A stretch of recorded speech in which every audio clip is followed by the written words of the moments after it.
고백합시다. 다시 기회를 주시는 하나님. 아멘.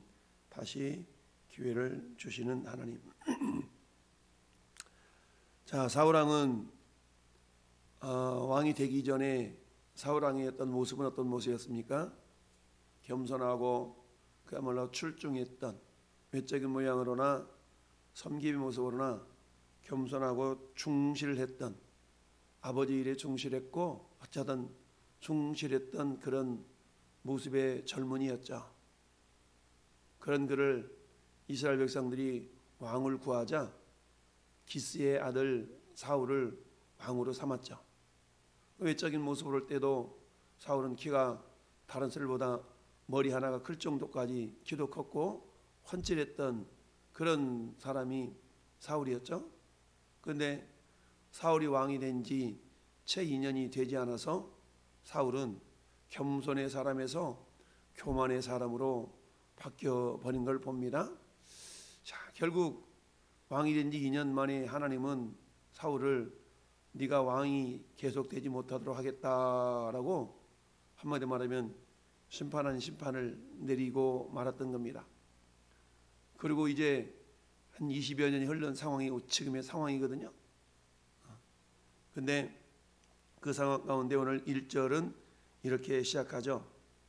사무엘이 사울에게 이르되 여호와께서 나를 보내어 왕에게 기름을 부어 그 백성 이스라엘 위에 왕으로 삼으셨은즉, 이 말씀 뭐예요? 아직 당신은 왕입니다. 당신은 아직 하나님께서 당신을 버려 왕이 되지 못하도록 말씀은 그렇게 하셨지만 당신이 여전히 왕입니다. 이것은 사무엘의 마음이 아니라 하나님의 마음이라는 얘기죠. 그러니 지난 20여 년 동안 사울 왕의 삶은 어떤 삶이었어야 돼요? 철저하게 하나님 말씀에 순종함으로 다시 한번 하나님의 은혜를 이렇게 얻을 수 있는 그런 침묵의 기간이요, 회복의 기간이요, 회개의 기간이었어야 됐다라는 겁니다. 그러면서 이제 왕은 여호와의 말씀을 들으소서, 이제 왕은 여호와의 말씀을 들으소서.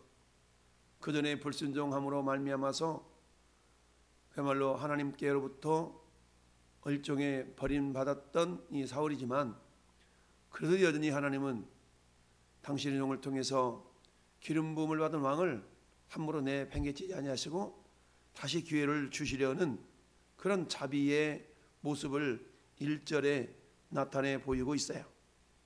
이제 왕은 여호와의 말씀을 들으소서. 자, 그러면서 만군의 여호와께 이같이 말씀하시기를 아말렉이 이스라엘에게 행한 일 곧 애굽에서 나올 때에 길에서 대적한 일로 내가 그들을 벌하노니.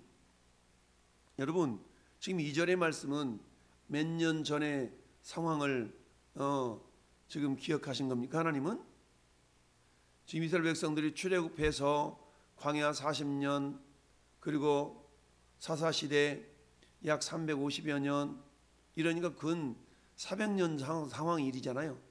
400여 년 전의 상황 일을 하나님은 잊지 않고 계셨던 겁니다. 기억하고 계셨다가 이제 어때요? 때가 되니까 이제 아말렉을 하나님이 세상말로 손보실 때가 되신 거죠. 그래서 자, 하나님께서 이제 아말렉을 뭐하라? 진멸하라 라고 말씀하셨어요. 진멸하라.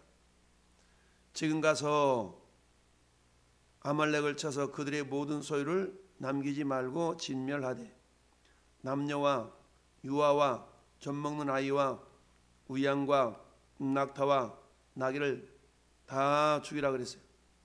여러분, 어쩌면 굉장히 이거는 잔인한 일이에요.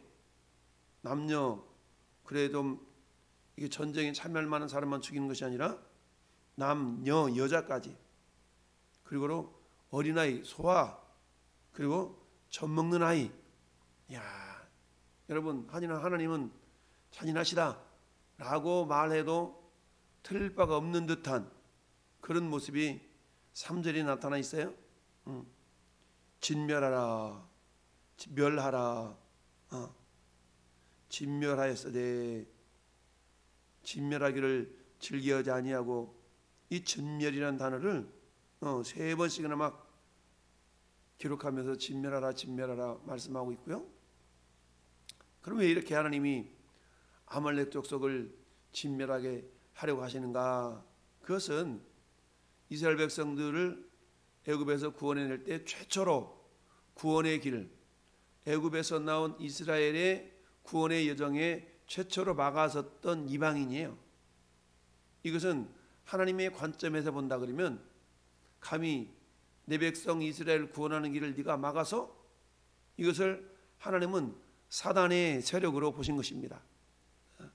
물론 사단에 의해서 그들이 하나님의 세력을 대적한 것은 맞지만, 출애굽한 이스라엘, 애굽에서 저 이집트에서 400여 년 동안 종살이하던 그들을 하나님의 능력으로 구원해 내셨는데, 그 구원의 앞길에 있어서 가장 먼저 이스라엘의 경로를 방해했던 세력이 이 아말렉이거든요. 그러면 아말렉은 그 조상이 누구예요? 아말렉의 조상은 에서의 후손이거든요. 에서의 후손인데, 이 에서의 후손 중에서 이 아말렉이 왔어요. 창세기 36장에 보니까 에서의 아들 엘리바스의 첩 딥나는 아말렉을 엘리바스에게서 낳았으니, 그러니까 에서의 아들이 첩을 얻어가지고 난 자식이 이 아말렉이거든요. 그 아말렉의 후손이 지금 이스라엘의 출애굽할 때에 그 여정을 최초로 막아선 사건인데, 이 사건은 지금 오늘 사울왕에게 명령을 내리기 400여 년 전에 있었던 사건이에요. 그런데 하나님은 어때요? 400여 년 동안 뭐 했던 겁니까? 기다리셨어요. 뭘 기다려요? 아말렉의 죄악이 관영하고, 이제 하나님께서 이들을 내가 진멸해도 정당하다라는 그런 어떤 모습을 갖추게 해서 하나님은 기다리셨던 거죠. 여러분, 우리가 주일 저녁에 베드로 후서 3장의 말씀을 묵상했어요. 야, 아직까지도 주님이 안 오셨는데 언제 주님이 다시 오냐? 이때가 사도 베드로가 90세였을 정도였으니까 베드로가 90세까지 안 됐겠군요. 아무튼 그런 상태였었으니까, 예수님이 죽으시고 부활한 지 한 30여 년 지난 때였거든요. 3, 40여 년. 그때도 예수님이 내가 다시 올게 하고 올라가셨잖아요. 근데 40여 년이 지난 그때에도 예수님이 안 오신다고, 야, 지금까지 안 오셨는데 안 오시길 거야, 막 이렇게 사람들이 우왕좌왕했던 그 시대에 사도 베드로의 입술을 통해 하나님 뭐라 말씀하셨어요? 야, 주께는 하루가 1000년 같고 1000년이 하루가 다시 한 가지 다시 잊지 마라. 하나님처럼 속히 안 오신 이유가 왜 그런 줄 알아? 그것은 한 사람이라도 더 구원 얻도록 하시기 위함이야 라고 베드로의 입술을 통해 말씀하셨죠. 그래서 하나님의 오래 참으심이 너희로 구원을 이루는 줄 모르느냐? 라고 말씀하고 있죠. 그런 것처럼 하나님은 왜 그때 곧바로 진멸시키지 못하고 지금껏 기다리게 하셨을까? 그래서 그 유명한 전쟁, 여러분 출애굽기 17장에 아말렉과의 최초의 전쟁이 기록되어 있잖아요. 모세가 손을 들어 기도하면 이스라엘이 이기고, 손을 내리면 아말렉이 이기고, 그래서 어떻게 했습니까? 아론과 훌이 모세를 돌 의자에 앉히고, 한 손은 아론이, 한 손은 훌이 이렇게 받쳐 들어서 종일토록 모세의 손이 내려오지 않도록 해서 전쟁에 이겼던 그런 사건이 있어요. 근데 오늘 본문은 어때요? 그 아말렉을 뭐 하라는 거예요? 진멸하라는 거죠. 진멸이란 말은 세상 말로 말하면 씨도 남기지 말라는 얘기거든요. 그런데 오늘 인간적인 관점으로만 본다면 이건 잔인한 일이에요. 어린아이 젖먹내기까지 다 죽여라 그러니까 얼마나 잔인합니까? 그런데 이걸 영적인 관점으로 본다 그러면 이 아말렉 세력은 하나님의 백성들을 도탄에 빠지게 하는, 죄악에 빠지게 하는 그런 사단의 세력인 거죠. 그러니 이 사단의 세력은 어때요? 우리가 뭔가를 좀 봐줄 필요가 없다는 얘기죠. 사단의 세력은 마치 영적인 바이러스와 똑같다. 그 영적인 바이러스가 똑같아서 여러분 우리 몸속에 바이러스가 들어오면 몸살 나고 병조 눕기도 하고 심지어는 죽기도 하잖아요. 마찬가지로 아말렉 세력은 영적인 바이러스와 똑같아서 이스라엘 백성, 즉 하나님의 백성들의 영혼을 망하는 쪽으로 이끌어갈 수가 있다. 죽이는 쪽으로 이끌어갈 수가 있다. 요한복음 10장 10절에 도둑이 오는 것은 도둑질하고 죽이고 멸망시키려는 것뿐이요 라고 그랬잖아요. 이게 영적인 바이러스 마귀 사단의 영향력을 말하고 있죠.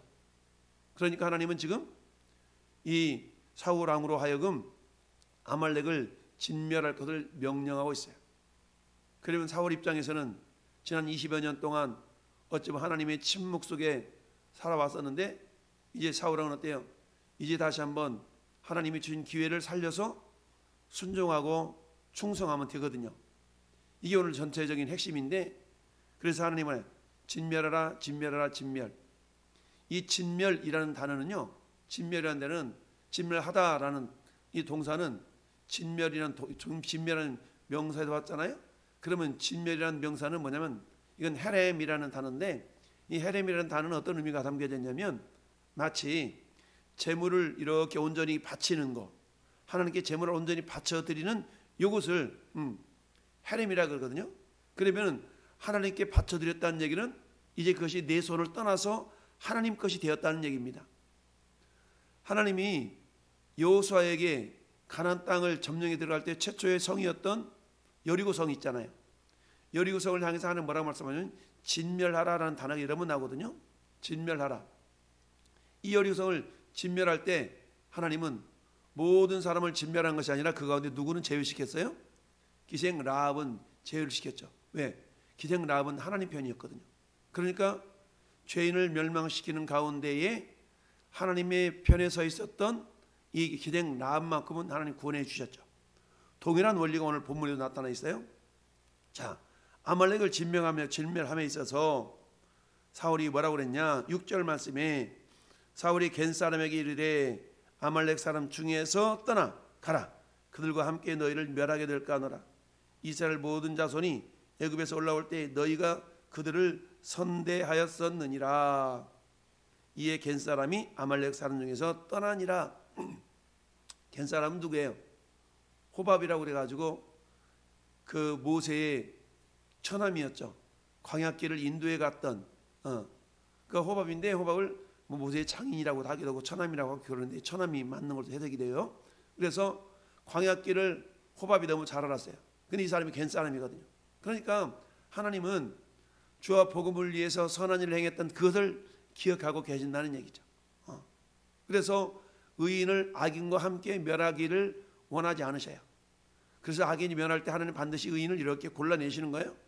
이 모습을 우리는 창세기 19장입니까?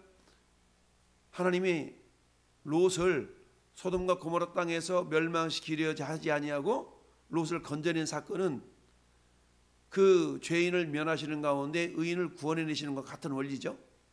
그게 오늘 본문의 겐 사람들은 이스라엘의 광야 여정을 도왔던 사람이고 안내했던 사람이기 때문에 이들을 죄인과 함께 멸하기를 하나님 원하지 않으셨어요. 그래서 비록 그들 속에 섞여 살 수밖에 없었던 상황이었지만 그들에게 기회를 주어서 뭐예요? 다시 살 기회를 주신 거죠.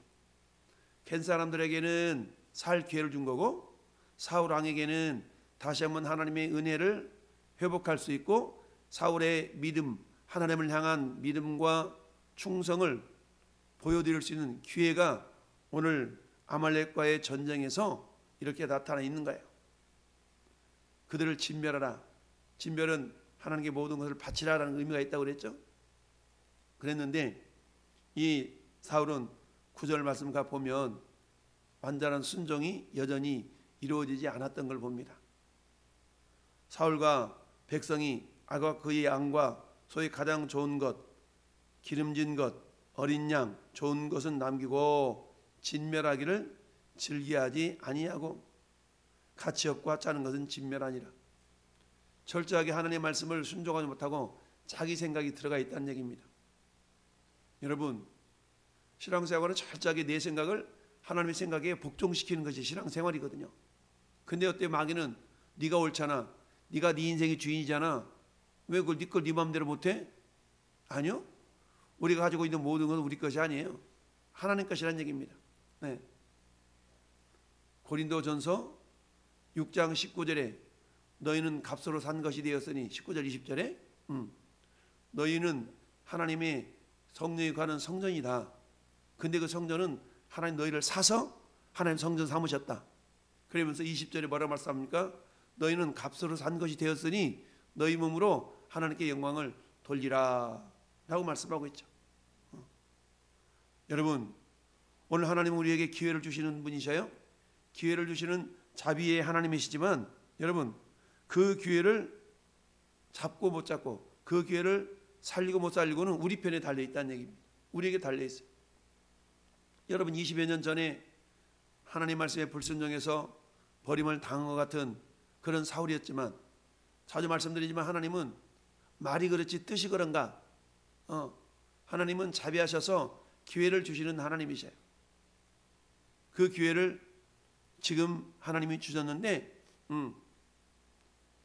이 사울왕은 그 기회를 온전하게 살리지 못하고 있다라는 걸 봅니다. 여러분, 출애굽기 17장의 최초의 전쟁에서 모세는 기도하고 여호사는 저 밑에서 전쟁할 때에 결국은 하루 종일 싸워서 승리하잖아요.